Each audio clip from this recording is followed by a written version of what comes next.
Good morning, everyone. Welcome to Accuracy in America. I am Don Irvine, joined once again by my co-host, Brian McNichol. Good morning. Hello, deplorables, drags, despicables, chumps, and dog-faced pony soldiers. That's right.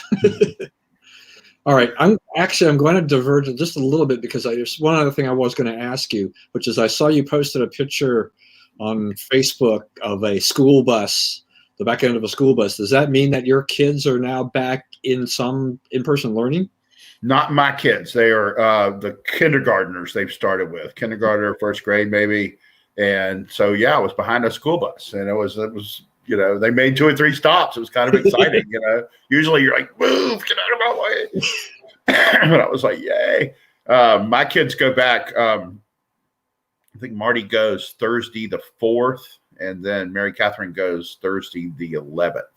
So could be a little bit wrong, but we're coming up on it. They're getting ready. The schools are making arrangements. We got my basketball team got kicked out of one school. We got to go move where we practice because to make way for the transition back into using the actual school. So it's it's happening. It's things are starting to pop. So I'm looking forward to it. And as usual, Virginia seems to be a little bit more ahead of the curve than Montgomery County. I saw this morning that I guess next week or thereabouts, the special ed and certain things will get to go there, and then that'll be quickly followed. I guess by I think it's March 15th. It's K through 3. But they'll have anything after that has to wait till April 9th, 16th, and 23rd or something. I guess part of that is because of the Easter probably fits in there, but still, nevertheless, the majority part of it is they don't want all the kids. They're like my kids are only going 2 days a week, right? Because Monday is going to continue to be asynchronous. So you don't meet with a teacher really on Monday unless it's like office hours or something like that. And then you go either Monday or Tuesday and Wednesday or Thursday and Friday. So they can keep only half the school, only half capacity. Yeah. Both of the schools my kids go to are right up on the capacity limit. So if you're going to worry about capacity, both of those schools would be deeply affected because they are both really packed. And Marty's school, actually, they rebuilt the school waiting on it to reopen. There was going to be this long project that, they engineered around the students being there. And now the students have been gone and that school is spiffy looking. So, he returns to not a brand new school, but a brand new, rebuild of his school.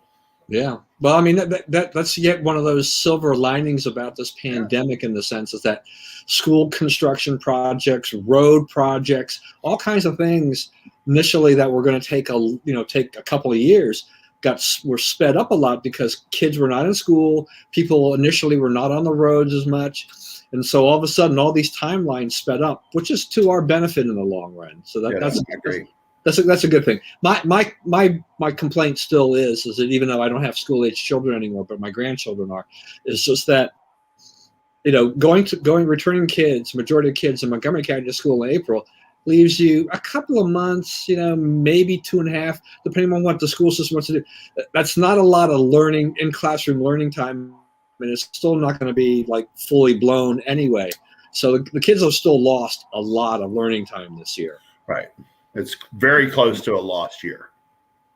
And so, it'll be interesting to see like what what happens to NAEP, the big standardized tests, scores, SATs, what will college admissions people do? I mean, college admissions, that's kind of a deal because if you're not going to fully reopen, then, why would someone pay to go to a big state university or a really expensive private school if you can't go there anyway, right? You can get, a Zoom class from the community college and save a lot of money.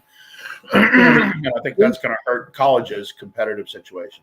Yeah, I mean, didn't a lot of them kind of either suspend or change how they were going to do on ACT, SAT, which doesn't really give them much beyond a college transcript and some other thing. I mean, a high school transcript and other things about how that student is likely to perform on top of that. So lots of problems.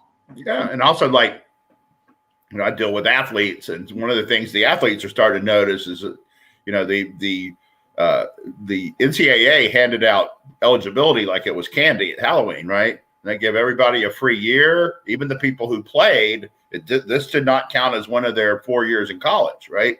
So now you have everybody who's in college. No one has to leave. Some will leave for the pros or grad school or whatever, right? But no one has to leave, right? So, what do you do about the 30 people you signed? Because they have to go somewhere, and you still have a scholarship limit. So you're going to get some, there's something's got to give there. Some of those people are going to have to get forced out, and they're starting to tell high school seniors that they're going to make them wait a year completely outside of that school before they come in and join the program. So, and how many people will stick with that? And if some other guy comes along and says, you can start with us now, I think like the big benefit sports wise for this is going to be mid majors in college, people who would not normally be able to touch some of these top level players. The players are going to do it if they can go there and have a season. If I had signed to play for an Ivy League team right now, I would be furious because you're being robbed of your opportunity.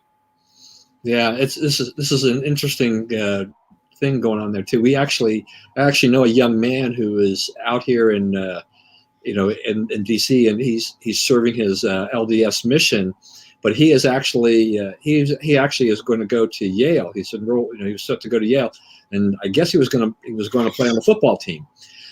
So right now, while he's here, he only came, I think, during the summer, so he's got another year and a half or just under a year and a half to go. Maybe by the time he leaves here and is ready to return to school, that the Ivy League will have finally decided that they will be playing sports. Right now, he's not missing anything, I guess. Yeah, that's right. Yeah.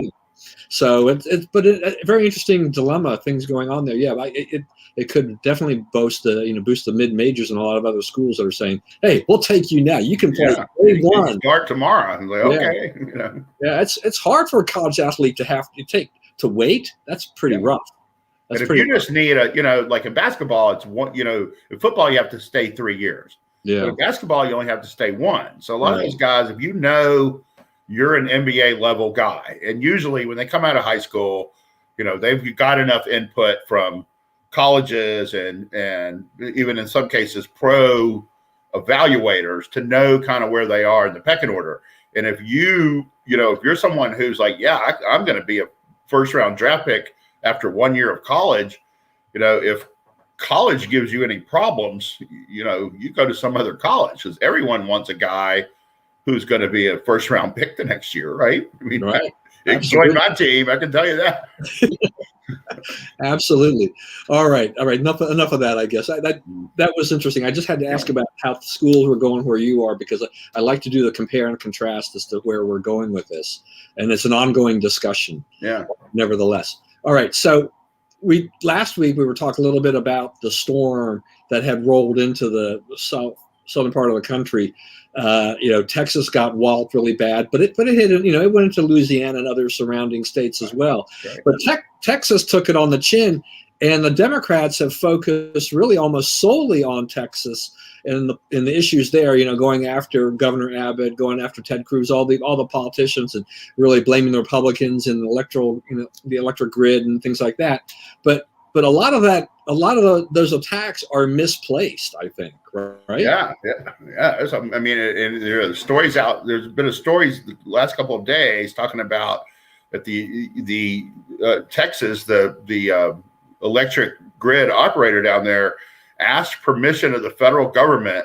First of all, there's this myth: Texas electric power is not regulated. It's like, come on, there's no way it's not regulated, right? It's like you got to think about like what is NSDNC telling you. It's like they don't have an unregulated utility in Texas, right? So the they asked to, they're allowed to have 66% of their power from natural gas, right? By the federal government who regulates them. So, they said, hey, we're going to lose our wind power because those turbines are going to freeze over. Can we change our mix to add more natural gas? And the federal government said no. Okay, so now, you have a crisis and you have the price of natural gas, ratcheting, through the roof.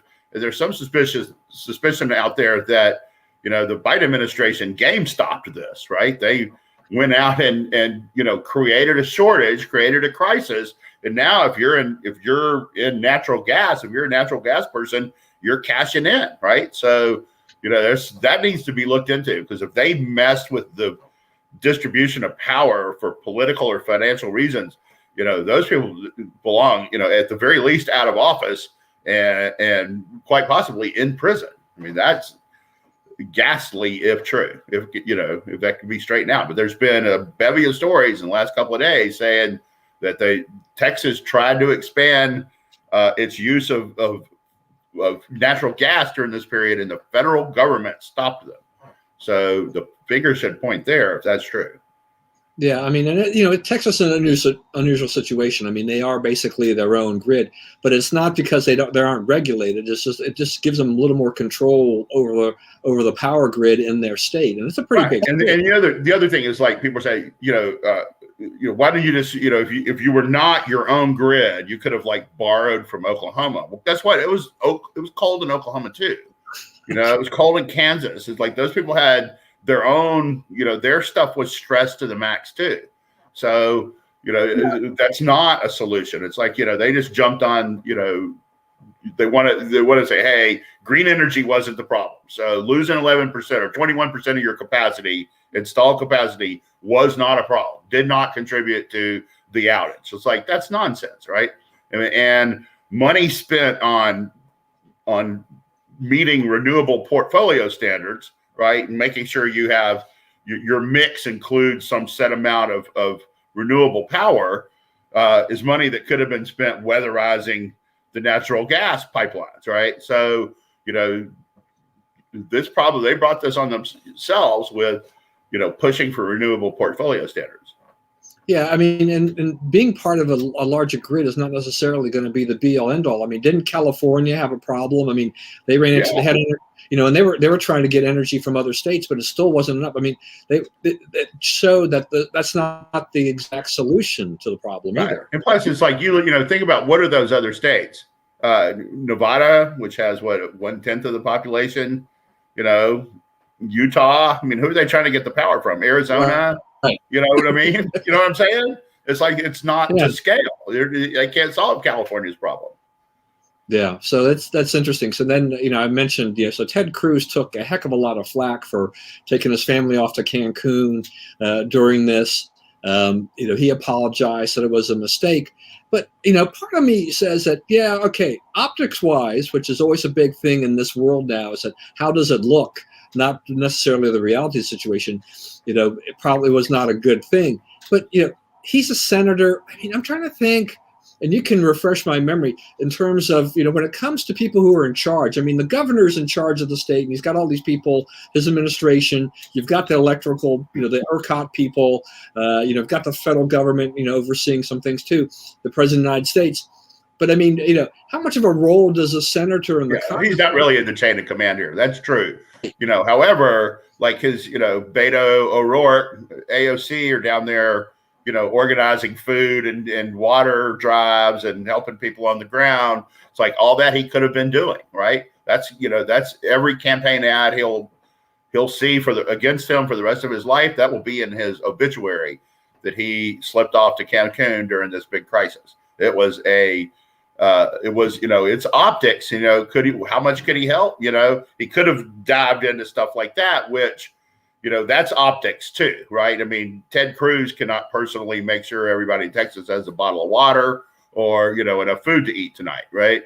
But, if you're down there working on that as opposed to jetting off to the beach, that looks better, right? It looks a lot better. And to get caught like that, and then you're like, oh, my daughters were all over me to do this.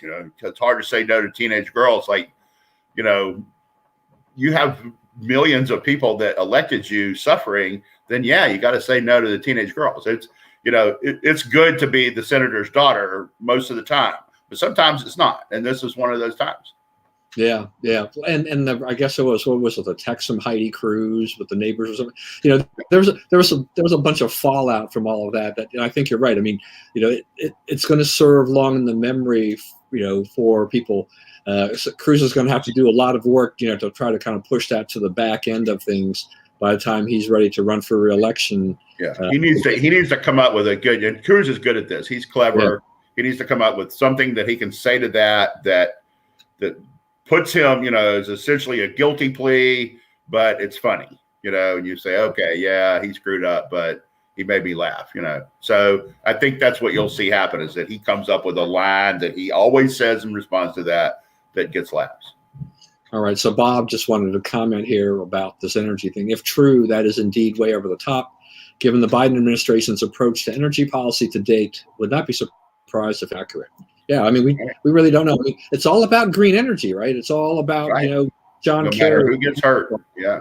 It, without really thinking about, you know, what the, you know, how it affects people and everything like this. And yeah, it's like, oh, green energy, wind and renewables, that's the solution. If we had more of that, we would have been fine in Texas. But, you know, completely forgetting, it's like, I mean, it's 70 degrees in Texas now, right? I mean, it was 80 yesterday. Yeah, but you know, it depends on where you are. But completely, you know, but they were in single digits about a week ago, and they're, you know, now they're back up to the more normal weather. So how are these people supposed to be planning for something that occurs once every 50 or 100 years?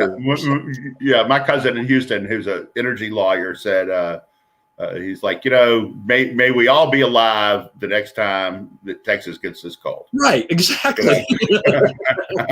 May you live long enough to see this happen again. You know, right, and so which is like, because it hasn't happened since the late 80s. There was a cold snap comparable to this, hasn't happened in more than 30 years. And so now you're, you know, there'll be a rush to, hey, we weren't prepared. We didn't do all our preventive maintenance. So you're about to blow a bunch of money on preventive maintenance for pipes that won't get cold again for another 30 years. So, right. You know. Right, and their attitude has been the way they've been trying to play this, though. You know, my mind is just that they're saying, but you know, we got to do this because, you know, we're going to see a lot more of these. You know, they don't know. Right.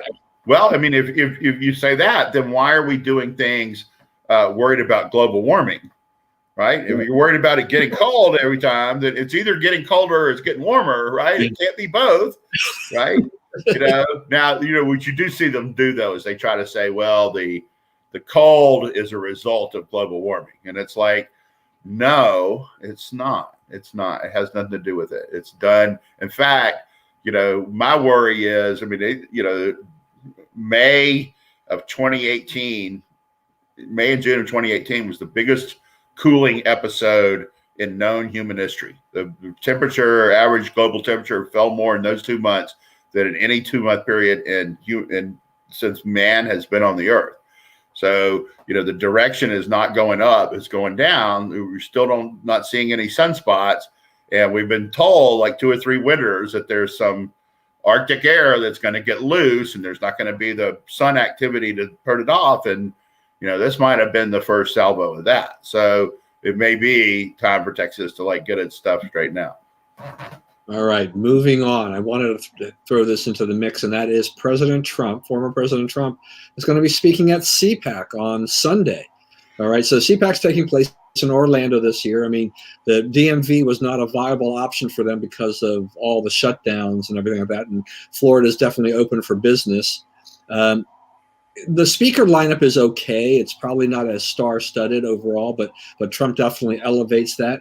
Part of the question be is that, you know, how much of the election will Trump mention in this, or is he going to be moving forward, talking about other things, and really the, you know, Republicans and unifying the party, et cetera, et cetera? What are your thoughts here? Well, what they've said is he's going to talk about the future of the Republican Party, and you know, which says to me, I mean, he'll probably, you know, I can't see him getting through a whole talk without mentioning that it was the election was stolen. But I think that he is trying to stake. I think he's going to use his little time up there to try to stake out some ground of where it goes from here. Right? He has, if he can wrap his arms around it and ignore it, organize it, and he's truly going to have to organize it this time. No one's going to do it for him. There is a pretty powerful political movement at his fingertips, probably a more powerful political movement than exists anywhere else, outside the Democrat Party. So, when you say, I mean, no one, the GOPE, so to speak, cannot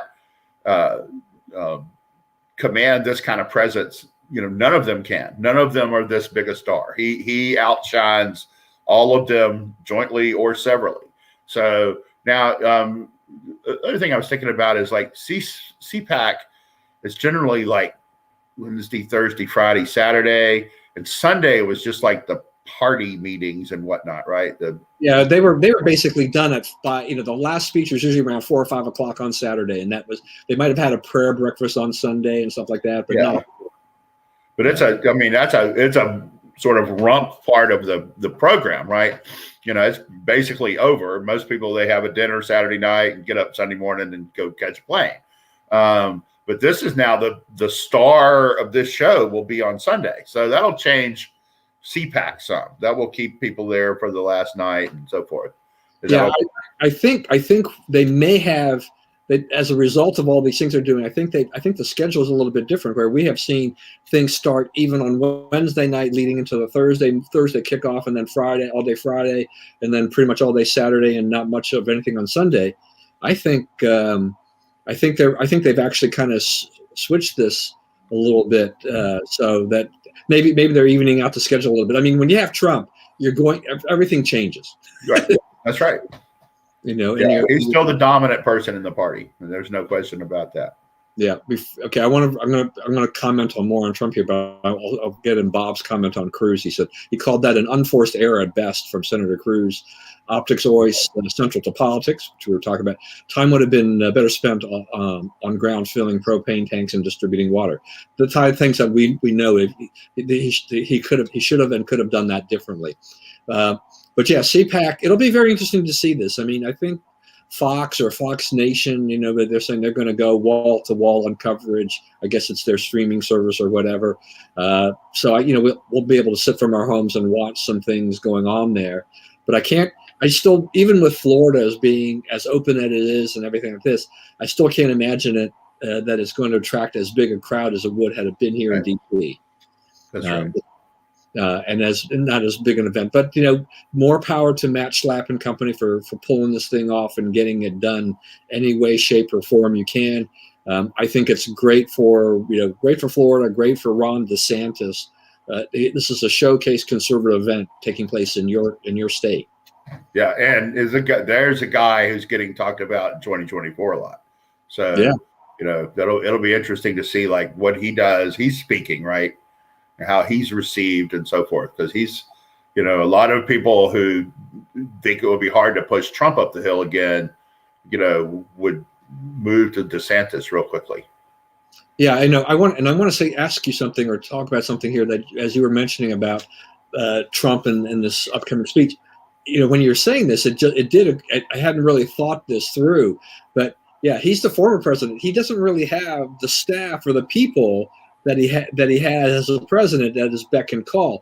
So somebody does he have a speech writer or even a team that he's paying? Yeah, he's got that much infrastructure. But it's like, can you control a party, with when you don't hold an office and you're living in West Palm Beach? That's the question. Yeah, so I think in the end, I mean, this is, like I said, with DeSantis, considering that, comparing to New York, the Hopkins statistics that came out last week had, hospitalizations were lower and death rates were lower. The number of cases was a little bit higher per capita, but basically, the hospitalizations and the death rate were definitely far more important. The lower than New York, which has been virtually shut down. Florida has handled this very, very well, and New York has not.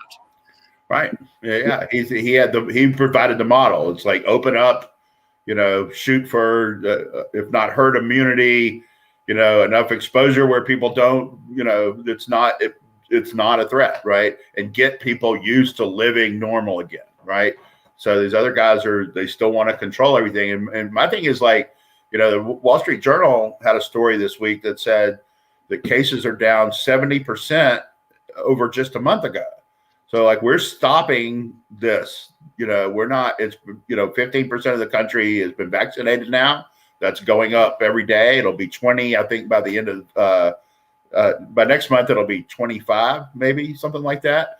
So the combination of that and the fact that people have had it, 600, how many, 6 million people in the US have had COVID. I guess it's more than that. And, there's so many people who've had it that didn't even realize it because they either didn't get sick at all or got very little sick and didn't, associate it with that. So, you're now to a point where you have actually a lot of people who you're approaching what they earlier thought about as herd immunity, about 50 or 60%. So, this guy was saying that he says by April, we won't need any restrictions, including mask rules anywhere in the United States. So that was Marty Macri, right? Yeah, I think so. I think that's right. And that, I am anxious to see if that's true. I know that there's a lot of momentum to do it that way, to get the shorn thrown off of us, and so I look forward to seeing, but to me, like the question is going to become, these guys have fallen in love with having all this control, right? And it's like, we're demanding that you give back the control. Let us go to school, work, church, eat out, whatever it is we want to do. And, how is Montgomery County going to give back control, right? How's that going to happen? What's that going to look like? Is there really, it's that health minister you have up there, is he ever really going to say, hey, all the restaurants can open and people don't need to wear masks? I just don't see him ever saying that. I mean, I could see 5 years from now, that guy's still making the argument for wearing masks.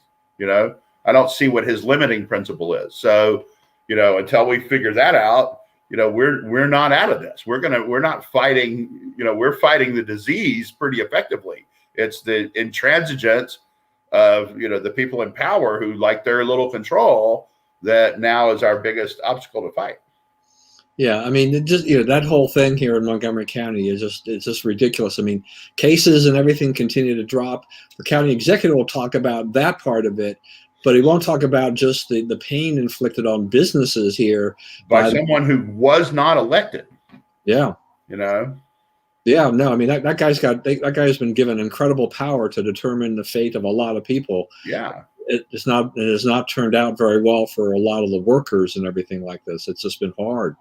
I think another thing, on that topic, it's like, Fauci, you have something down here. He was, Fauci has said, we got to wear masks for 2 years. The vaccine, doesn't really get you what you think it gets you. It doesn't mean you can stop living as someone in fear. You still have to take all the same precautions. So why take the vaccine? If I still have to mask and stay home and can't go anywhere, why would I do that? Right. So, when are we going to look back at what the people in the public health research community did here? Because they didn't do it very well, right? They told us, he said, don't wear masks. Now you got to wear one mask. Now masks aren't important. Now we need 2 masks. Now we got to wear masks for 3 years, right? It's like he was guessing, and he even admitted that like some of these things, he just says them hoping that people will do it, right? Hoping that people won't look it up, So, I mean, how is this guy running public health? I don't think his record argues for it. Yeah, that's one of the reasons I wanted, because it just we get different answers out of him at different times. It's like he's putting his finger to the wind, kind of thing. Yeah. What's going on here? How does this guy have any credibility left? I mean, with all of this. He's found the right folks to work for, right? He's got a guy who likes big government and control and everything. So, he's in the right atmosphere now. Yeah, no, but it's just, I mean, yet he is still held with high regard by a lot of people. This Dr. Fauci, he's been doing this for decades. He knows you have to trust him on everything. But I mean, I think if somebody went through, produced just a record of what he said over the last, year and a half or year or whatever, that he's contradicted himself, on many occasions. It's like, come on. And it's like, this guy, I tried to give him the benefit of the doubt for a long period of time. Me too. I wanted to believe this guy, but I can't. I mean, I just can't take it anymore. And if people who talk about Dr. Fauci said this or that, that's why we have to wear a mask or whatever. I'm like, no, but he said the opposite before at times and things too. So it's like, how do you trust the guy anymore? Right. So, and so I was saying a little bit earlier, we're talking about, Santos and Florida and how they're doing compared to New York. Ted Cruz, in a certain way, gave Cuomo a little bit of cover, because I think all the media wanted to go after Ted Cruz, and that way they took their eye off. They could have given an excuse to why they weren't going to cover Cuomo for a little bit, for a few days at the very least. And just the mounting problems he has there. I mean, there's just, Republicans are talking about impeachment. He's still fighting with that Democrat, this guy Ron Kim up there. They want to strip him, the legislature want to strip him of his emergency powers. There are some people, I guess, that are saying, he ought to return that special Emmy he won for all those wonderful press conferences. This guy, I don't know. I mean, there's a world of hurt to me for the Cuomo political dynasty. Yeah, there's a world of hurt for the media adoration of that guy too, that gave him that Emmy. It's like, oh, he's giving us these great answers. They're lies. They're either uninformed or they're untrue. And in the case of how many people died in the nursing homes, we now know it was untrue. They knew the truth and said otherwise. I don't know. There's people up there talking about impeaching him, and they have bipartisan support. I don't know. I mean, he lied. I think some of it is material lies. He lied to get money out of the legislature, basically, that's prosecutable. So, I don't know that will happen or how that will happen. But I think you said, the main thing is, he is the Cuomo brand is dead. He's not running for president. This is his last term in political office of any kind, because, he has no credibility, and, what he has done here, this is a particularly ghastly crime. He sentenced about 12,000 people to their death just because it was convenient to him electorally. So, yeah. I mean, I keep seeing more people, when I'm occasionally watching Fox, they have found so many families with these tragic stories about their losing parents and in-laws and, whatever to, after these COVID patients were, put into their loved ones' nursing homes. And it's a really sad state of affairs. Now, it took CNN a little while, though, to get around before they said, oh, yeah, by the way, Chris, you can't interview your brother anymore. Yeah. Which, should have been, I mean, that it's a lesson for everybody else in journalism. Like, you look at these things and it looks cute, and it's like, oh, the brothers are talking, and there's a little, brotherly banter going back and forth. And then doesn't that make good television? Let's give him an Emmy. But, it turns out, as a result of them doing that way, some tough questions did not get asked, right? And it's like, not that CNN is going to ask tough questions of a Democrat anyway, but, you yucked it up with a guy who sentenced 12,000 people to their death. Yeah, you did. It's absolutely unconscionable. Moving on. So I wanted to get your feelings about this Neera Tanden nomination. This one they knew it was going to be a little bit bumpy from the start because of her tweets, which I think we've talked about. But she's having a tough go. I mean, the Democrats got a few Democrats that are not really fans of hers, and this could derail this nomination, I think. Right. They're right now putting on the brave front and saying they still back her, and she's great policy experience and deserves to be in government and all that stuff. But every Republican, Murkowski is unaccounted for right now. Though she hasn't said one way or the other, but every other Republican has said, not going to vote for her. And Joe Manchin has said he's not going to vote for her. So if Murkowski sides with the Republicans for once, she can't win, can't overcome Kamala. Doesn't help them then if it's not a tie. So, yeah, I think that's in trouble. I think they probably would be better off going for another OMB, but they appear ready to dig in their heels and fight it out. Yeah, that's the thing. I mean, it's just they. I'm not quite sure what tea leaves they're reading, but it doesn't seem to be the same ones that a lot of other people are saying. Like, because they seem to have dug in their heels. They continue to express confidence in her in the nomination. But when a guy like Manchin comes out and you need all the Democrats to stick together, and Murkowski.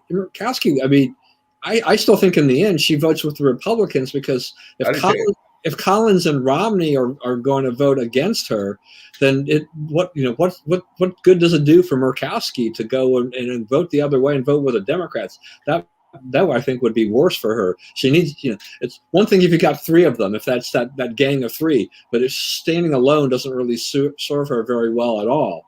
So I think that this nomination is just about as good as dead right now.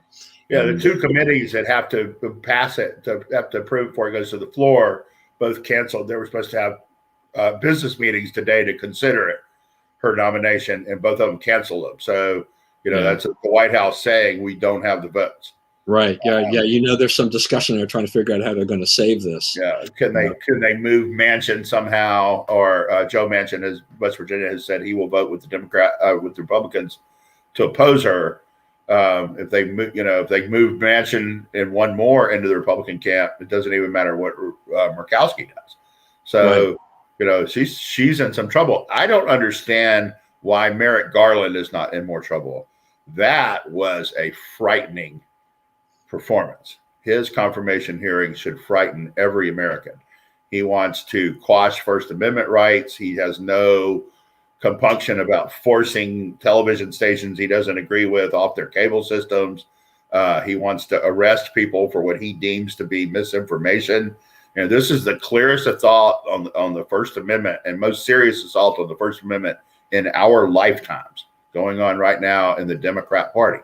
And I don't think I'm overstating that. Maybe you know different. You've been fighting this battle a long time too, but these guys they want viewpoint discrimination. They are not even bashful about it. And, they just let him talk about that. And, what do you think crossing the border unauthorized is illegal? I never thought about that question. Like, what are you talking about? I mean, there were 3 or 4 like that where he just refused. He's like, I haven't thought of that. And these are like, what do you think about? You're a federal judge now, right? And now you want to be in DOJ. And here are the key legal questions of the day in the United States. And, you're like, I have not thought about that. I have not conjured those thoughts, right? I don't think that's a good look, for me. I think Mitch was right to stall this guy. Can you imagine, brain dead helicopter pilot like this dude on the Supreme Court for another quarter century or whatever? I think the right thing happened there. I don't think he's ready for prime time. Yeah, I mean, that's the thing. It's just that this whole thing, you're like, wow, okay, what did we just spare ourselves from on the Supreme Court with Mitch, doing that? And I think you're right. I mean, this is really dangerous in terms of what happened. This guy's a dangerous ideologue. I mean, they all look nice and sort of fatherly and, but they're dangerous ideologues, and they do not care about the Constitution or the First Amendment or individual freedom at all. Yeah, but I think he'll slide and skate through here because his nomination was never taken up in the Senate. I think there's a lot of pressure. A lot of people out there saying like, okay, we didn't get him on the Supreme Court, we can make him Attorney General. That's right. This is temporary, right? Right. You didn't get that really dream job. We'll give him this one, no matter how dangerous to the country he's going to be. There are going to be some Republicans senators that are going to really regret this. I think you're right. And all this. And I guess the leader has said he's going to vote for him, so that pretty much clinches it anyway. Right. So, and since we're on these nominations, I kind of wanted to get your opinion then. Throw Javier Becerra in there too. I mean, the Republicans grilled him pretty good, but I saw a lot of comments. Part of it was that what experience do you have for this particular position? For which a lot of liberals said, what experience did Ben Carson have for his cabinet position? You know, he lived in HUD housing. Yeah. Maybe that's, you can judge that as you will, but you can't say he didn't have experience with HUD. He grew up in a HUD house, with a single mom. Like, that's who this stuff is aimed at, right? So, whoops, right? I didn't think that was a very salient point they made. But yes, that is the thing. That is the thing they made. And, and this is a guy who is the most radically pro-abortion politician in America. Becerra, he went after the Deladian, they manufactured criminal charges against Deladian, for the undercover tapes of the abortion clinics and so forth. And they made up law. I mean, even the federal judges, the Ninth Circuit had to throw out, 2 of his convictions, but were just gross misapplication of the law. He's a cruel guy, and he doesn't belong in any level of government. And HHS, that's the big kahuna. People think it's defense, but it's not. HHS controls a lot more money than defense does, like almost twice as much. Yeah, no, I mean, that's a good point. I mean, the thing too is that, I mean, you're attacking Ben Carson. I mean, so he was a successful, he was a successful doctor. I mean, world famous, in essence. And so is the liberals think that this guy was born with a silver spoon in his mouth? They didn't understand his background, that he rose from the ground up. And if there's someone housing, if there's somebody who's going to understand the housing problems in this country with, in these areas, it's going to be a guy like Ben Carson. Yeah. They were so misdirected on this. Now, let me ask you this question about Becerra, because Becerra gets this, right? Adam Schiff wants his job, right? Wants California Attorney General. That's right. Is that a good trade-off? Well, I think at least it would make Adam Schiff only California's problem, right? Not the rest of the country's as well. I mean, you think about what that man dragged this country through for just raw political revenge. He knew that there was nothing about the Ukraine case that was remotely prosecutable. He knew the Mueller case had no substance. He knew the last impeachment had no substance, and he pressed all of them to the wall as hard as he could. And I guess he was so fired up that Nancy went in another direction on the last one to make sure that he didn't mess it up like he did the other one. So I think that's a guy. He's paid off a young boy out of that congressional slush fund for paying off sexual abuse victims. Bad human being, doesn't belong in government. If he can go be California's problem, I would support that. There were some early reports too. I don't think that Governor Newsom was necessarily crazy about that idea of taking him on necessarily. Right. That's right. Right. So he's not honest, right? He's trying to light up his professional friends. Yeah. I mean, he's not honest. Yeah. He got caught in in Ukraine deal misrepresenting a lot of what he had. That's part of how, why the Republicans never budged on that, is they realized, he's not honest. He doesn't deal straight. Yeah, and Governor Newsom's got his own problems right now. I don't know that he needs. He's about 100,000 votes of signatures from being recalled. They're supposed to get 1.5 million. They have about 1.9 million. And they want to get to 2 before they turn it in, because they know that California's going to go through and try to disqualify everybody they can disqualify to get them back below the number. So, but they're within about 100,000 votes of having enough for a recall. He's in serious. Yeah, I mean, on the recall thing, I mean, it's I have some mixed emotions about that, because I mean, they did recall Gray Davis, and they wound up with Arnold Schwarzenegger, which was yeah, that really helped.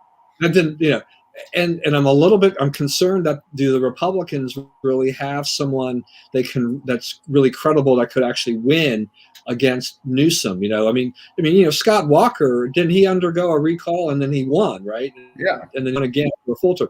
So it's not easy. Gray Davis was just a horrible candidate, and Schwarzenegger. Hey, Schwarzenegger. But Right. I don't know that the Republicans, the Republican Party is in much worse shape than they were, back then. I'm not sure they have someone that can do. I don't know if they're in much worse shape anymore. I mean, they won back those 4 districts in Orange County. Well, yeah, they but did I mean, some bouncing back in 2020. well, I hope so. But for statewide office, they've struggled. This could be a breakthrough for them, though. On the other hand, if they, there was a rumor that Grinnell was thinking about throwing his hat in there, and that would be interesting. I mean, if he was willing to do that, he's got a name, He's got a name and a lot of following, and he's pretty well positioned politically in that he's, if you like Trump, you like Rick Grinnell. Yeah. And if you're a never Trumper, you can put up with Rick Grinnell. And if you're a identitarian, politics person, who's a gay man being governor of your state, right? So, he fits. He, punches a lot of buttons. So we'll see. All right, let's go to the stimulus bill, which has been bandied about, and I guess the Democrats are hard and fast on 1.9 trillion. But as I read the Wall Street Journal the other day, which I'm sure there's a bunch of stuff in here. 39 billion for child care, 30 billion for transit agencies, 19 billion in rental assistance, 10 billion in mortgage help, 4.5 billion for lower income energy assistance, $1 billion for Head Start, $1.5 billion for Amtrak, 50 for FEMA. That'll cure COVID. You get Amtrak running, you can cure COVID. $15 minimum wage, which we've been discussing. Yeah. This is just really loaded. I mean, I guess the Republicans have coming back with something once again that is far slimmer. What is the problem here? Why can't the Democrats, if they really want to work on stimulus, let's talk about getting the stimulus to the people who need it. But is this just a thing of Congress? No matter who's in control, that you got the chance to pass something and you throw a bunch of extra stuff in it. Democrats don't. I mean, Republicans don't do this. This is a Democrat thing to hand out money to state and local governments, right? That's their plan. Every time that there's a crisis, it's like they don't really care about giving you that $1,400 check. They'll do it, right? Because they realize the politics of it. But what they're about is all that money to state and local governments, the schools money. They want to give $60 billion to schools. Is that what you said? And what was the number for schools? 30 billion for transit, 19. There's so much stuff in here. You keep talking. I'm going to. Okay, so they got 64 billion for schools in the last one, and they've spent 4 billion of it. So go spend that 60 billion that you still have left from the last one, and then see what's up. But they want to just finance, big pay raises and hazard pay and all this stuff for these teachers. Right. And jump the train of union contracts instead of having to renegotiate union contract and go on record as doing this. It's like, hey, our heroes, who've refused to go to work for the last 9 or 10 months, while everyone else was going to work, they came back finally. And so we have to bestow them much public treasure. That's nonsense. That needs to be stopped. All right. So elementary and secondary schools get another 129 billion. Whether they reopen for classroom learning or not. Right.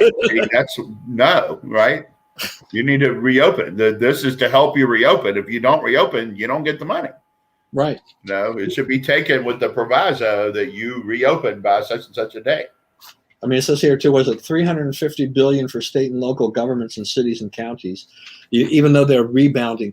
This makes me wonder too, because I heard something that California is passing their own COVID relief bill of something like $6 billion, for which a lot of it's going to go to like illegal immigrants or whatever. But this makes me wonder, it's like, California has the money to do this because what? They're counting on the Democrats to give them a boatload of money so they can go ahead and do this stuff, right? Right. So it's $6 billion. That's the biggest state. Okay. So 6 billion times 50, which, Wyoming doesn't need as much as California, right? We all know that. But just for the sake of argument, 6 billion times 50 is 300 billion, right? Yeah. So we want 6 times that, right? 6 times through 1.9 trillion, right? So that's not an efficient bill. That is a cash grab by Democrats. It's pass a bill, hand out money to all your friends. That's what they did last time. That's what Obama did. Yeah, I mean, it's just, I mean, I kind of feel that even though it's they're not targeting the $1,400 to people, that is, they're going to figure out a way to get that done one way or the other, and the other stuff they will try to push through here too. But the more that Republicans and others kind of bring and highlight some of this junk in here. I mean, like you said, I mean, the Amtrak, I mean, the unions getting money, it's just ridiculous. I mean, 86 billion to rescue 185 or so multi-employer pension plans insured by the PBGC. So this is this helps the unions out. This helps all these people who badly mismanage their pension funds, overpromised and underdelivered. All these we're out here rescuing all these poorly managed operations under the cover of COVID. Right. And if they do it this time, they're not going to stop. They're going to find ways to do it right. Which means, you have to keep the COVID scare going. Right. So that you can keep using this to get money. So, it's not public health. It's not our kids going nuts, staying at home. That's not the thing that's driving this. What's driving this is Democrats wanting to hand out money to state and local governments. Right. All right. 2 minutes. 2 minutes. What's down here that we did not do? Lots of sports stuff.